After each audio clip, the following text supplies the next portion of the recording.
You know that iconic moment when Matthew Broderick types Joshua into the WOPR computer. Director John Badham shot that scene 47 times because Broderick kept typing too fast for the camera to track. These are 15 hidden details in WarGames you completely missed. Number 1. The NORAD War Room feels massive, urgent, real. Rows of glowing consoles, military personnel tracking Soviet missile launches, red lights flashing as World War III edges closer. Audiences in 1983 assumed John Badham had secured rare Pentagon access. He did not. The entire command center was built on an MGM soundstage after the real NORAD facility in Colorado refused all filming permits, citing national security concerns. Production designer Angelo P. Graham bought decommissioned NASA control panels from the 1960s space program for $12,000 and repainted them to look current. Specific panel labels are still visible, showing NASA mission designations that have nothing to do with missile defense. The military experts moving between stations were unemployed aerospace engineers from recent Lockheed layoffs. Number 2. Ally Sheedy was not supposed to be in this movie. Jennifer Grey, who would later star in Dirty Dancing, was John Badham's first choice for Jennifer Mack, but Grey's agent demanded $75,000, which blew past the film's tight casting budget. Sheedy showed up to audition on the wrong day due to a scheduling error at her agent's office. Badham was between meetings, saw her read, and cast her on the spot despite MGM executives pushing for a more commercial choice. That nervous energy Sheedy brings to her early scenes was genuine first-week anxiety. She had never worked on a film this size. In a 2003 DVD commentary, Badham admits, "I kept her partly because she looked like she actually used a computer."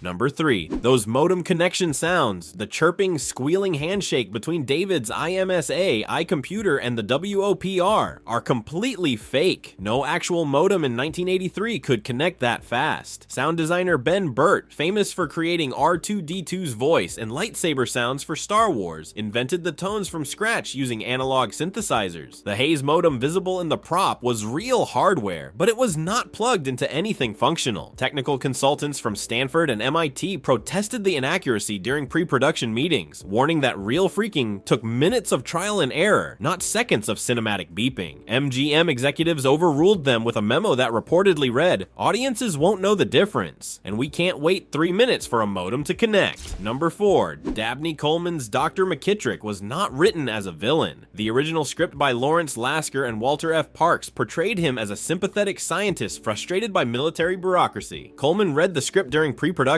and demanded a rewrite, insisting the character needed an edge, someone who believes computers are better than people. During the second week of shooting, he rewrote his own confrontation dialogue with Barry Corbin's General Beringer, adding the biting sarcasm that defines their scenes. The studio credited Lasker and Parks to avoid Writers Guild complications over improvised material. Coleman's ad-libbed line in the War Room scene required 3 separate ADR sessions to create a clean television edit. Each time, he refused to tone it down. Number 5. The tic-tac-toe ending almost killed the movie. Test audiences in early 1983 sat confused through WOPR's strange game conclusion, unsure why a computer playing itself at tic-tac-toe resolved a nuclear crisis. MGM executives demanded a rewrite with a massive nuclear explosion, arguing that audiences needed a visual payoff. John Badham threatened to quit. The compromise destroyed the production schedule. 6 months after principal photography wrapped, Badham shot an additional scene where John Wood's Dr. Falcon explains the futility of nuclear war using game theory. Wood, who was in London filming another project, flew back to Los Angeles for a single day of reshoots. The scene was shot on a partial set reconstruction because the original island location had been torn down. Number 6. The WOPR itself, the massive room-filling supercomputer with spinning tape reels and blinking lights that is supposed to be running nuclear war simulations, was a hollow plywood box painted black. There was no computer inside. A stage electrician named Frank Chen controlled all the blinking lights manually with toggle switches, sitting behind the prop and flipping them on and off according to script cues. IBM's contract with MGM explicitly forbade showing real mainframe architecture, terrified that the film would either reveal proprietary designs or make their systems look dangerous. The spinning tape reels you see in close-ups were lifted from a 1968 documentary about early computing and composited into the frame. The WOPR prop cost $6,000 to build. Number 7. Matthew Broderick's hacking techniques in WarGames were not just movie magic, they were actual federal crimes. Steve Wozniak, co-founder of Apple, consulted on technical accuracy during pre-production and warned the filmmakers that the war dialing and password guessing methods shown on screen were real tactics used by phone phreakers, some of whom were facing prosecution. The FBI reviewed the script before filming and requested changes to the sequence where David accesses the school computer to change grades. The studio refused. A disclaimer was added to the Final Cut warning against imitating the techniques. Real phone phreakers visited the set during production, sharing stories about hacking into corporate systems. According to Lawrence Lasker in a 2008 interview, at least 2 consultants were later prosecuted. Number 8. The Titan II missile silo interiors. Those claustrophobic shots of officers turning launch keys in underground chambers were supposed to be real footage. The Air Force offered access for $200,000, which the production could not afford. Instead, the art department built a 1/12th scale model for $18,000 and filmed it with extreme wide-angle lenses to fake depth and size. The USAF reviewed rough cuts and demanded the removal of 4 minutes showing classified launch sequences, even though the set was fictional. The final version cuts away from the silo just as the launch keys turn, a compromise that actually increased tension by hiding the mechanics. If you watch closely during the opening sequence, the launch tube visible behind the officers is obviously miniature. Number 9.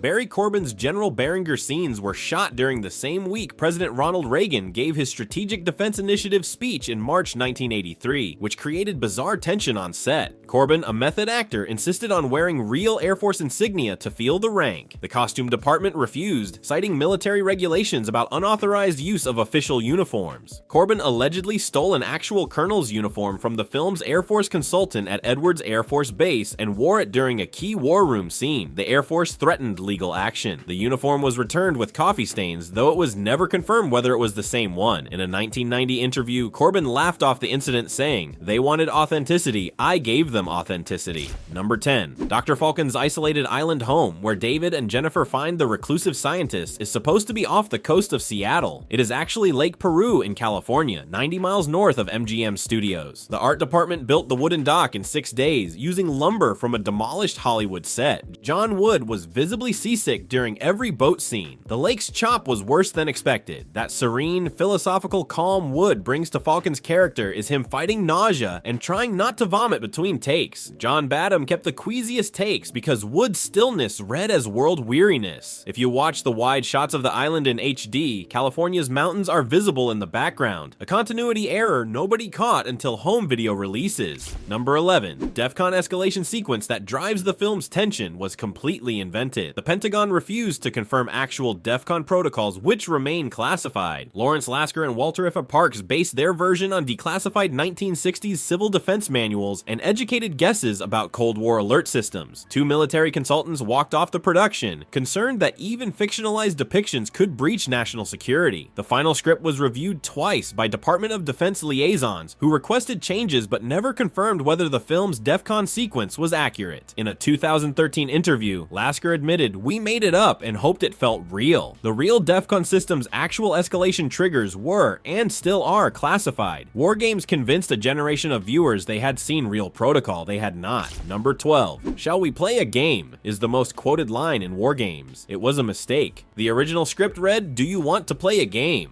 A straightforward question. Matthew Broderick misread the line during take 1, flipping the syntax into something more formal and vaguely unsettling. John Badham heard it and immediately said, "That's better. Sounds like how a computer would talk." The flubbed line stayed in every subsequent take. It became the film's signature phrase, endlessly parodied and referenced. IBM used it in advertisements without permission in 1984, leading to a quiet legal settlement. In DVD commentary, Broderick admitted he did not realize he had misread the script until he saw the premiere. "I thought I was following the page. Turns out I gave the movie its tagline." Number 13. The global thermonuclear war simulation footage. The animated map showing nuclear strikes spreading across continents was not created for WarGames. It was real 1970s footage from the RAND Corporation, a Cold War think tank that ran WarGames scenarios for the Pentagon. The production obtained it through a defense contractor leak, a transaction that was legally murky at best. MGM's lawyers cleared it as public domain, which it was not. Rand sent a cease and desist letter after the film's release in June 1983, but by then, WarGames was playing in 1,200 theaters and the footage was already iconic. The studio settled quietly. That chilling simulation, the one that shows missiles arcing across the globe, cities disappearing in white flashes, was actual military planning material designed to model nuclear holocaust. Number 14. The Joshua password that David uses to access the WOPR was based on a real security flaw common in 1980s computer systems, administrators using personal names as backdoor passwords. The NSA contacted MGM during post-production, requesting removal of scenes that functioned as guides for hacking government systems. John Badham refused to cut the sequences. A 1984 congressional hearing on computer security cited WarGames as a national security risk, arguing the film educated potential criminals in methods of unauthorized access. The techniques were already widely known in hacker communities. The film just broadcast them to a mainstream audience. According to a 2003 Wired retrospective, several real hacking incidents in 1983 and 1984 referenced the movie directly. Number 15. President Ronald Reagan watched WarGames at a private White House screening in June 1983. According to declassified meeting notes, he emerged disturbed and asked the Joint Chiefs of Staff, could something like this actually happen? The question triggered a multi-agency review of computer security in defense systems. Reagan signed National Security Decision Directive 145 in September 1983, a classified presidential order mandating new protocols for protecting government computer networks from unauthorized access. Parts of NSDD 145 remained classified until 2013. A Hollywood thriller about a teenager accidentally triggering World War III directly influenced Cold War defense policy. The film's premise, vulnerable computer systems, easily guess passwords, insufficient human oversight, was not science fiction. It was a security audit disguised as entertainment, and the president took it seriously enough to change how America defended its nuclear arsenal. Look at the NORAD War Room in WarGames one more time. That massive command center was built 18 inches off the ground. A forced perspective camera trick. Production photos reveal crew members crouching below the frame. Watch the floor reflections in HD and you can spot the illusion. Which hidden detail surprised you most, and what film should we open next?